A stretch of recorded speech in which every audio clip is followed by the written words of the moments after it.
The San Jose Sharks are finally headed home after a long 5-game road trip.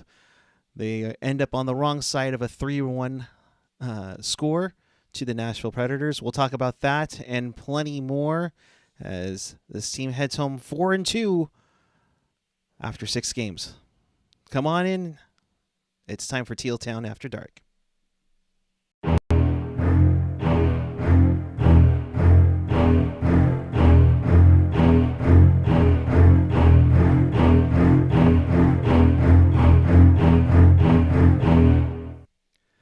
Good evening, everyone. It is October 26, 2021.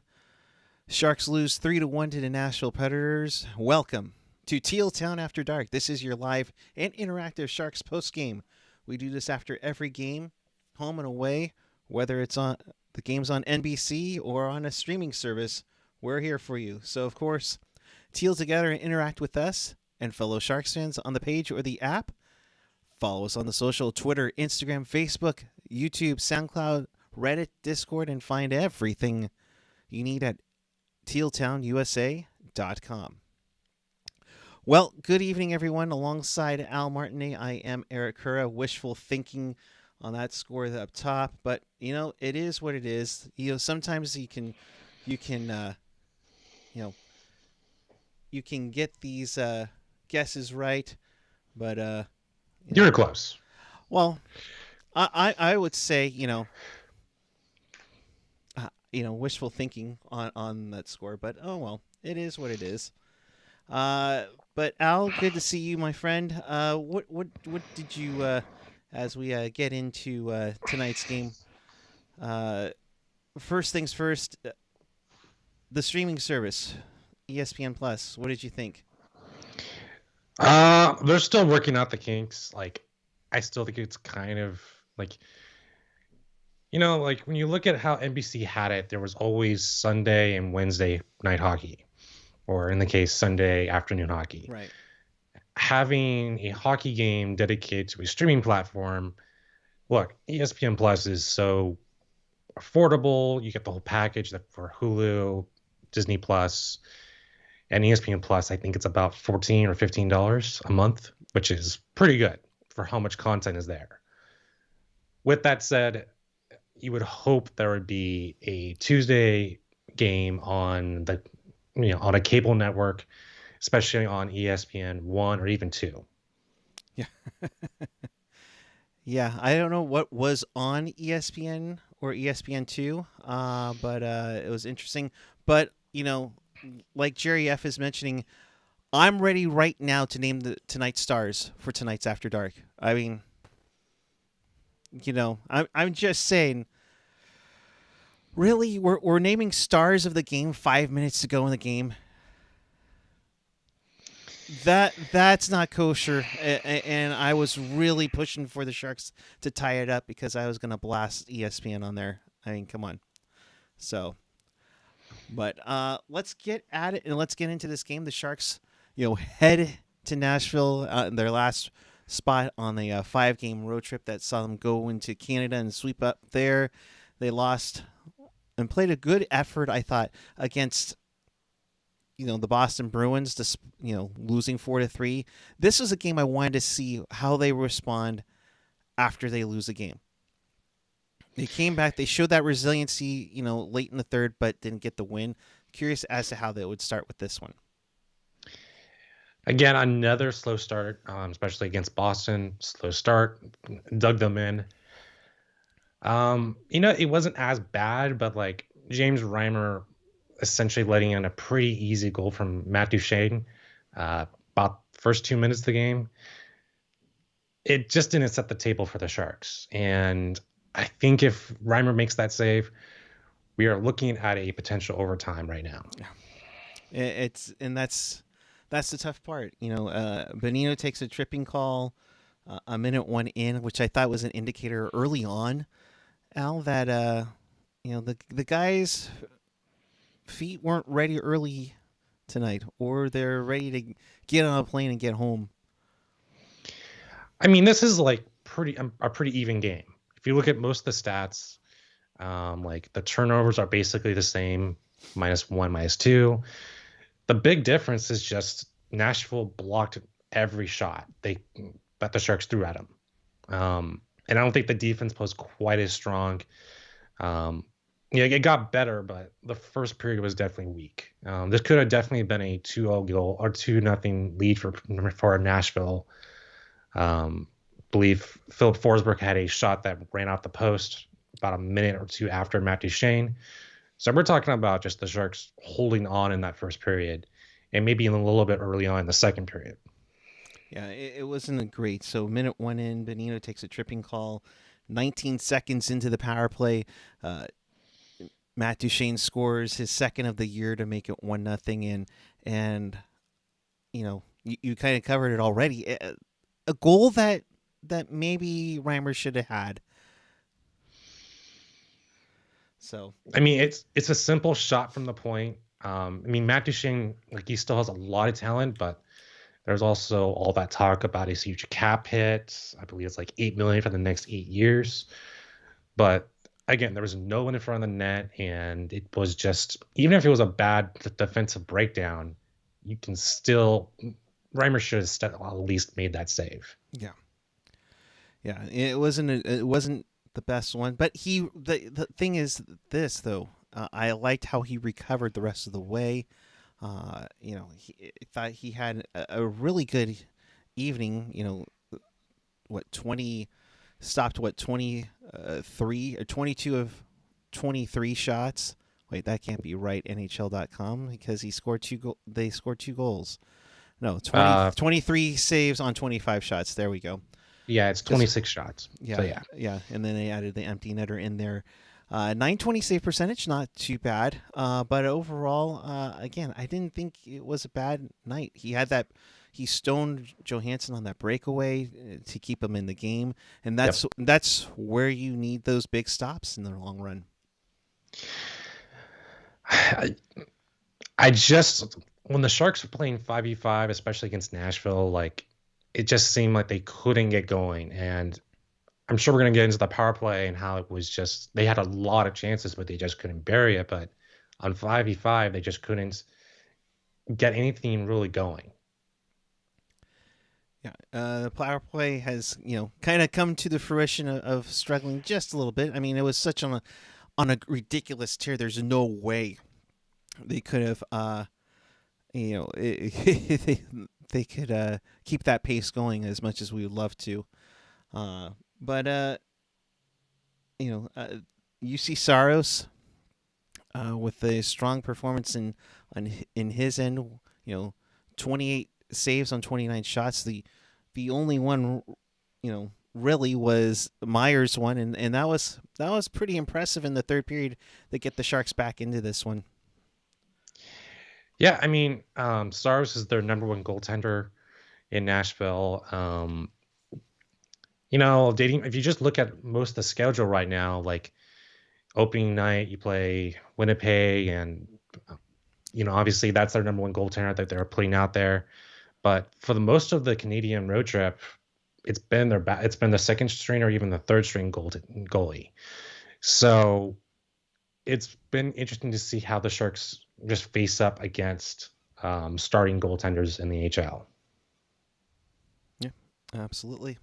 And they hung in there, and they definitely got some momentum on there with chances. I thought Dahlin had a great chance with his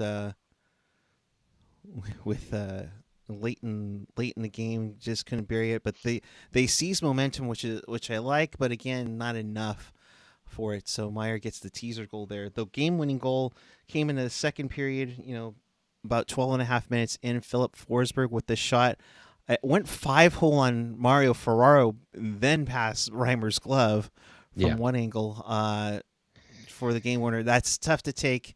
You got to clear the area, but that talk about that close. I mean, it could have hit his leg, and you could have really injured him right there. But I thought Reimer played pretty good after the first period. He really did keep us in the game for a while.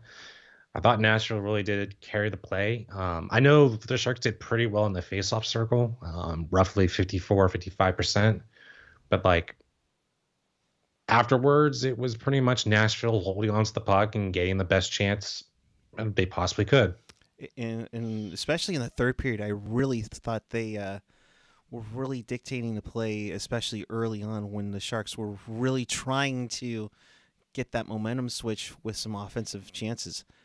Um, defensively, though, Al, I think it was kind of tough to see because uh, they had a lot. They gave up a lot of odd man rushes there, Yep. and something we weren't seeing. We saw a partial starfish. We saw a full starfish tonight.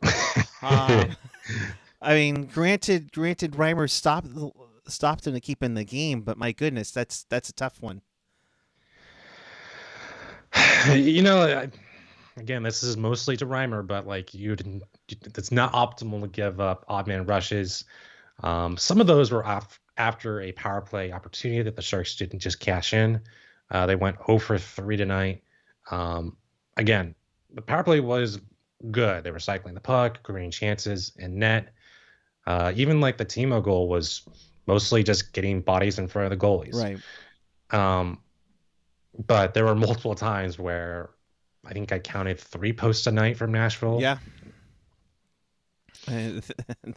They can thank their good buddy the Post there for keeping them in it as well. Bugner coming out with some comments now. Second game in a row we get scored on early. We didn't have a good gap and we're chasing again. There wasn't a lot of room out there. I liked our power play, but we couldn't get that goal we needed. I thought Eklund did okay. It's a lot to ask. It's a heavy week and a tougher part of the schedule with the second half of the trip. There just wasn't a lot of room tonight. William Eklund really didn't do too much on the scoring sheet. He had a block shot, and he had a giveaway on there. Then 14 minutes of ice time. Yeah, he played 14 minutes. I don't think he played against Boston. Correct. And he didn't play the last 3 minutes of the second period. So I don't know if there was a decision to just rest him.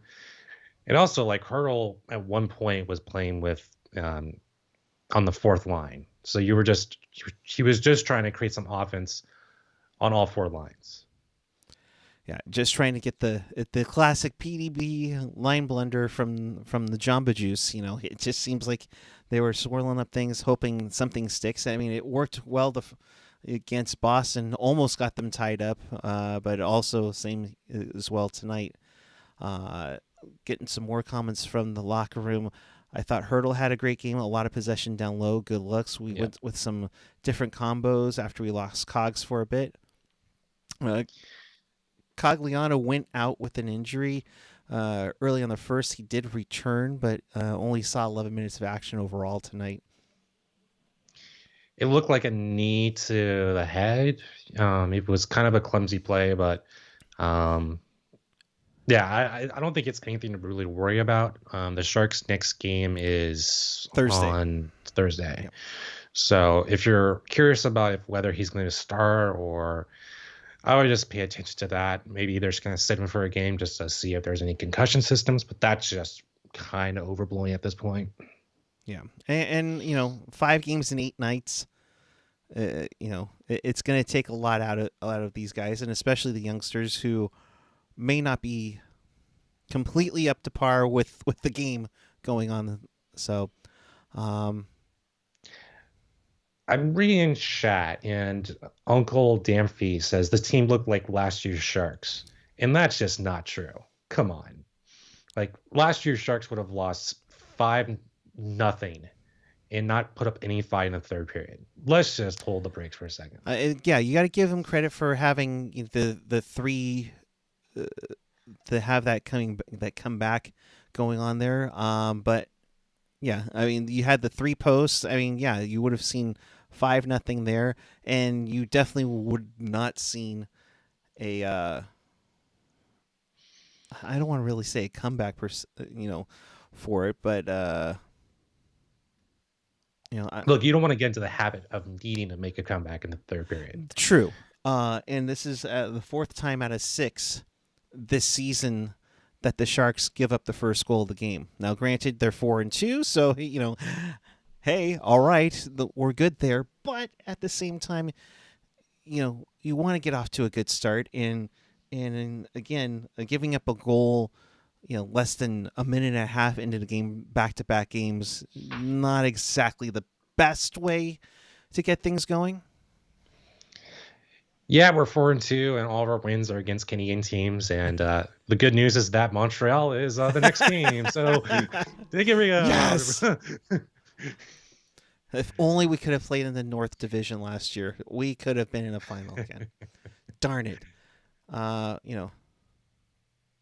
So it's looking at some of the other comments coming in from Couture. The goalies have been excellent and made some massive saves to keep us in it. When we get home, we need to play with the lead and make it easier on them. And that's a great point, kind of what we were just talking about there, Al, is just the goalies have been doing some strong work. Again, .920 save percentage. Reimer lets in only 2 goals on the night. So unlike the past where these guys are struggling, to keep pucks in the net, I mean, it's been a tough one. And exactly, the game-winning goal too, Al, I mean, like we said, that's a tough one to find in there. Yeah. Yeah, I mean, like, I just want to see more shots. I believe ESPN had a graphic of the Sharks being like ranked 28th about how many shots per game that they're putting up on the net. That's just not really sustainable. And their success rate is like 14%. Anyone who's watched hockey for any duration knows that's pretty high. And that's probably going to dip as the season goes on. Puck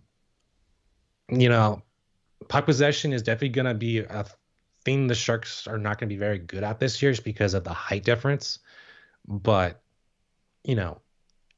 it's definitely an improvement from last year. I don't want to keep on using that as a scapegoat, but, again, like we would have seen a 5-0 lead by the end of the second period, and just this team would have been gutted very, very early on. Yeah, I mean, and to have that early goal, and it's just like, oh gosh, here we go again, And even Reimer said it earlier. Our start wasn't we want what. Let's try that again, shall we? Our start wasn't what we wanted, but I thought we turned the tide. We had a good last 40 minutes. Just couldn't get the puck in or find a bounce. Yeah, I mean, there's really, honestly, nothing much to go on for this game, other than just keep an eye on Eklund. Is he going to start on Thursday? His ice time is getting 14 minutes. I do wonder if just the speed of the game is starting to catch up just a little bit, but not to be super negative, but one of the bright spots on this trip is like Duchene, or really bad pronouncing names. Is it right? What? Oh, Jonathan Dahlin? Dahlin, sorry. Yeah, not to get confused with Rasmus Dahlin. That's a little easier to goof up on. Yeah, I'm sure Kevin Lacey's just like, stop it. But he's been one of the bright spots. I mean, like he had 5 shots on net and an assist. I don't think there's any chance he gets sent down, especially considering he's a one-way contract. But again, one of the better surprises of this year, even Logan Couture, like this is definitely looks like a step, a better season for him this year. He was pretty good on the face-off center. So you have your captain leading, and leading better than he did his first year. That first year, he would call out his teammates a lot through the media, which I think people kind of got to him and say, don't do that.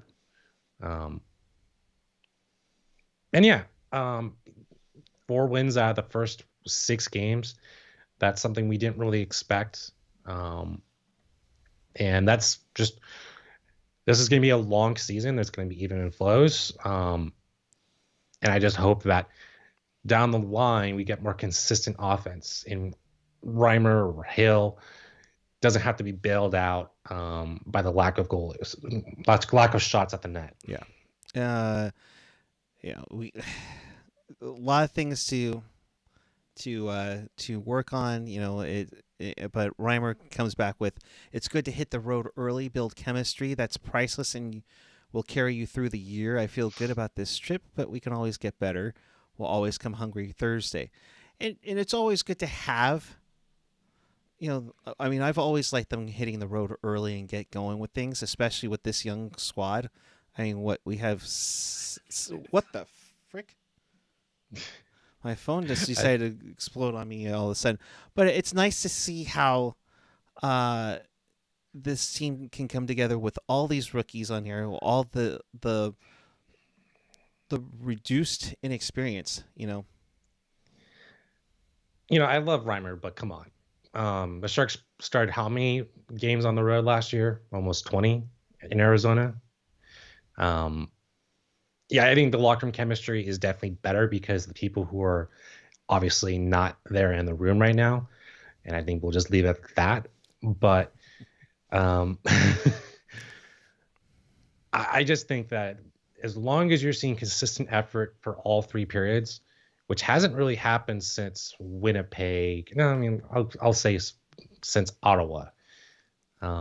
Just a better start going forward. I have pretty good expectations for the Sharks this year. Or at least improved expectations for the Sharks this year. And while they've been, down early 4 of 6 games, they've shown resiliency.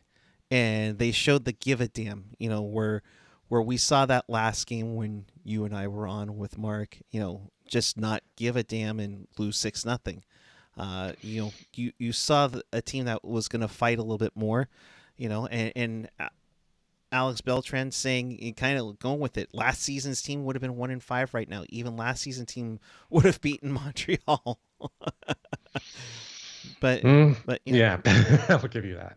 And Adam Zemsik is saying the same.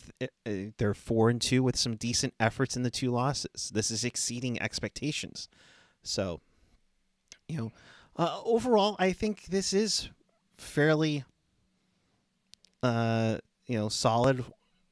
6 games, a nice 6 out of 10 points on the road trip. You can't beat that. And again, you played well those 2 losses. You found your game later on. Gotta find that early start. I think that's gonna be a big thing that Coach Bugner is gonna go on down the road.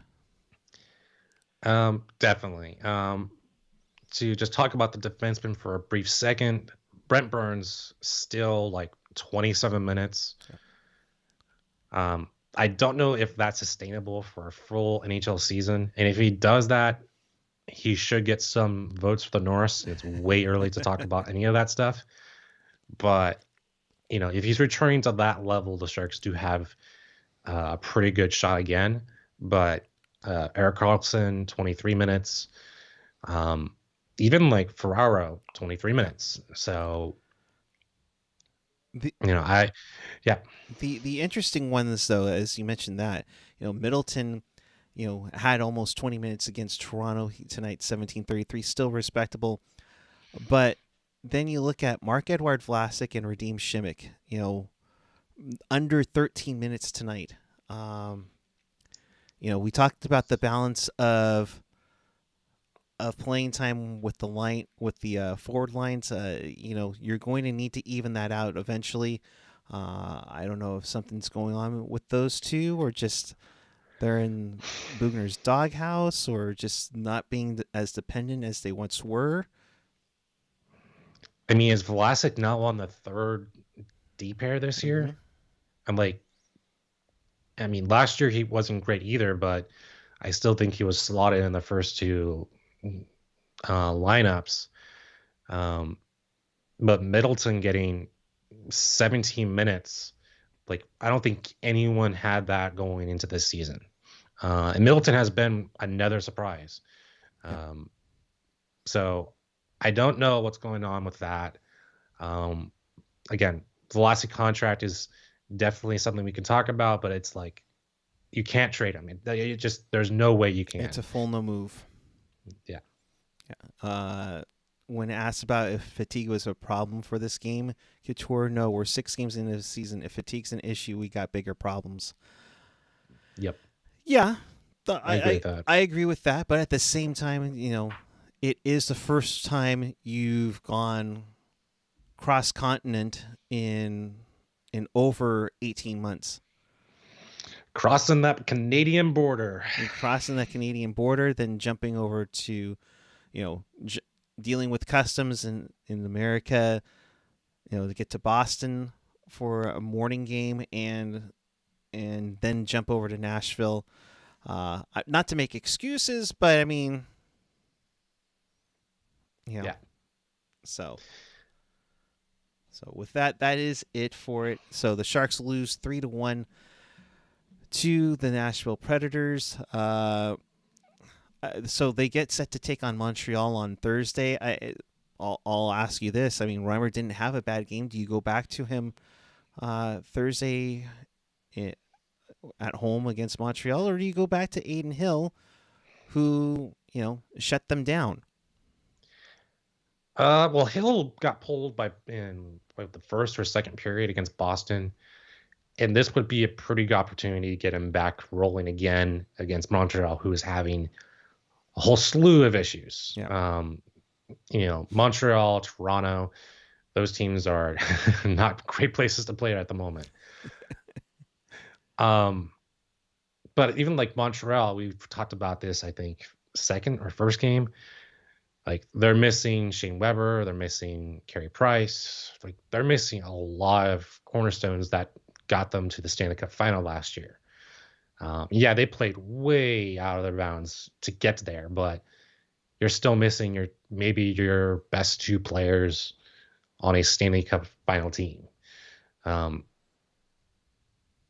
yeah, I would definitely put Hill in the net. That he is slotted as the starting goalie, the person you rely on the most, but I wouldn't overwork him like Arizona did last year. No, and I think it's shown that Reimer, despite the loss tonight, has played fairly solid for this team. I mean, 2 goals in 2 games, 980 save percentage first go round, 920 tonight. We would have taken that ad nauseum over and over and over again. Yes. Last season, and honestly, if that's what we were gonna get, maybe they're able to sneak into the playoffs last year. But moving on. Yeah. So, all right. Well, lots of things going on. We have plenty of games going on in the league tonight. Seattle is up 4-1 on Montreal, the Sharks' next opponent. So Seattle looks like barring any collapses, looks like they may be headed to their first home win. I'm sure they're showing the 3 stars of the game there right now. Winnipeg and Anaheim. Wow, it looks like I thought Winnipeg already went to Anaheim again. They're even 1-1 with the Ducks there. Minnesota and Vancouver. Vancouver playing their home opener tonight. The last team not named the New York Islanders to have their home opener. They're down. Did someone say Vancouver? Yes, they did. Vancouver down 2-1 to Minnesota. All right, stop. You started it, not me. You started it. I was just trying to get. You get one per After Dark. Okay, thank you. Calgary over New Jersey 5-3. Tampa gets a victory 5-1 over Pittsburgh. Vegas gets their second win of the year. Damn it. Come on, Colorado. What the hell is wrong with you? 3-1. And let's hate to talk about it, but it is a big news of the day, and the investigation comes out that the Blackhawks knew about the sexual assault charges, and we see that the Hawks get fined $2 million, and a couple of their front office staff, including Stan Bowman, their general manager, is stepping aside. Yeah. If you're interested in it at all, I would definitely watch the press conference. It is really eye-opening about how much they try to hide it. the main person that broke the story was Rick Westhead. Yeah. He did an awesome podcast with the Steve Dangle team. So I would definitely just check that out. There's a lot more litigation, I think, with what's going on with the Chicago Blackhawks and that whole situation. Apparently, they are going to pay out, or they are going to pay with how much is going on with that. But I would just definitely just look at Rick Westhead, watch the story, and don't let NHL bury it, because this is one of those. And also, yeah, Katie Strang also did help on that. Yeah, absolutely right, Dana Meyerson. Thank you. But yeah, Katie Strang was also a big contributor from The Athletic on this story. But the NHL did kind of bury this, and don't let them ever forget them to do that. I'm sure there's other stories about this, but I've just seen time and time again, NHL is a family business. And there are a lot of individuals who got passed down the chain because they knew someone at the top. And this is just one of those cases. So we'll see what happens with Chicago. They are now without a general manager at this time, and it wasn't exactly the best start in the world. Jeremy Colton handing off, the whiteboard for the players to come up with a play. Who knows what next in Chicago on that one. I see AJ mentioning, anyone do a welfare check on Dangle lately? Toronto, my goodness. I don't want to say the Sharks and Penguins broke the lease, but it doesn't help that you lose to your former netminder the first game you see him. As he's said multiple times, people only watch his videos when he's in pain, and his team is just losing his mind. We didn't expect that in October. We thought we might see it close to April, but yeah, I feel for him. Yeah, and Dana taking full credit. Yep, we broke them. Yeah, absolutely. I will take that for sure, Dana. Thank you very much, and we appreciate you joining us in the chat. And everybody that's in the chat, we appreciate each and every one of you. We are on the road to 2,500 subscribers, and we appreciate each and every one of you. So do yourself a favor, do us a favor, I should say. Hit that subscribe button, like it, hit that notification bell. That will notify you when we go on live. So. But with that, I think we're going to get out of here. It was a rough game, and it wasn't exactly full-fledged like say, with the Winnipeg game or Montreal was. But the Sharks do lose 3-1 to the Nashville Predators. Their next game, will it be in stealth mode? Remains to be seen. Hopefully we get that answer fairly soon. Come on, Sharks, release that jersey schedule already, all right? But it's not like we've actually started play games. Right. In case you missed anything or you want to watch this again, check us out on tealtownusa.com or your favorite podcatcher, whether it's Apple Podcasts, Google Podcasts, YouTube, SoundCloud, Spotify, TuneIn, and iHeartRadio. And, of course, always available at tealtownusa.com. So that'll do it for us. Again, we will hit us up on Thursday night, with Timo Meyer leading the way with a 6-point point streak. And EK65 has hit the wall. Oh, yeah. Okay, AJ, sure. Nice. Little dramatic there. Little dramatic. But way to put a bright spot on a tough night. And trust me, not one of my best efforts tonight. See, I can't even. Oh, you did fine. Yeah, I could have been better. I got to put in 110% effort 100% of the time, and wasn't there all the way tonight. So I apologize. Your final thoughts and where the people can find you, Mr. Martinet? You can find me on Twitter. You can find me. I'm always talking hockey at Al Martinet. Yeah, it wasn't a rough game. It was just a slow start the Sharks couldn't recover from. I do like the what's going on with the Sharks this year. 4-2, pretty decent start for Canadian teams, and we're playing a Canadian team on Thursday. So Montreal, don't break our hearts here. So Coyotes, if you want to move the Quebec, that's fine according to the Sharks this year. Just saying, you need a new home, right? I don't know. So we will be back with you Thursday night following Sharks and Canadiens. I'll spare you my French language talking on there on Thursday night. That's a 7:30 p.m. game. Let's just say,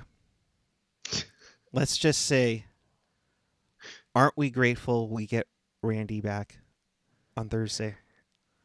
No disrespect. Yes. No disrespect to ESPN and their camera operators, but yeah, I appreciate what you have here in the Bay Area, folks, when it comes to the broadcast team. So, with that, I'm Eric Cura along with Al Martinet. We will see you on Thursday night, and until then, keep it real, keep it teal, keep it real teal. Have a great night, everyone. We will see you now on the Discord. Jump on over there. And until then, see you Thursday.